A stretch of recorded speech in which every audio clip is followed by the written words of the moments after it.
উষ্ণ ও আর্দ্র আবহাওয়ায় অতিরিক্ত ঘাম হওয়া স্বাভাবিক, তবে দীর্ঘ সময় শরীরে ঘাম জমে থাকলে ব্যাকটেরিয়া ও ছত্রাকের সংক্রমণ ঝুঁকি বেড়ে যায়। এর ফলে র্যাশ, চুলকানি, ফুসকুড়ি সহ নানা ধরনের ত্বকের সমস্যা দেখা দিতে পারে। বিশেষজ্ঞদের মতে শুধু ঘাম নয়, প্রতিদিনের পোশাক নির্বাচনেও ভুল থাকলে এসব সমস্যা আরো বেড়ে যেতে পারে।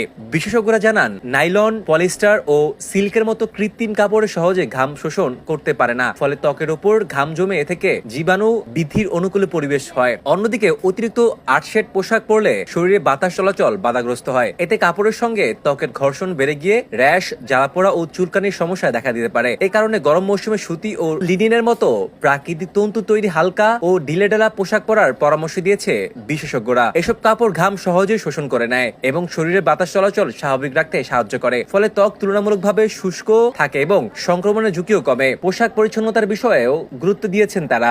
গরমে প্রতিদিন ব্যবহৃত জামা কাপড় ও অন্তঃবাস সাবান বা ডিটারজেন্ট দিয়ে ভালোভাবে ধুয়ে রোদ বা খোলা বাতাসে সম্পূর্ণ শুকিয়ে ব্যবহার করা উচিত। ঘামে ভেজা বা অপরিষ্কার পোশাক বারবার ব্যবহার করলে ত্বকের ব্যাকটেরিয়া ও ছত্রাকের সংক্রমণ হওয়ার আশঙ্কা অনেক বেড়ে যায়। বিশেষজ্ঞদের মতে গরমের আরামদায়ক ও ত্বকবান্ধব পোশাক নির্বাচন এবং নিয়মিত পরিচ্ছন্নতা বজায় রাখাই র্যাশ, চুলকানি ও অন্যান্য ত্বকের সমস্যা থেকে সুরক্ষিত থাকার সবচেয়ে কার্যকর উপায়।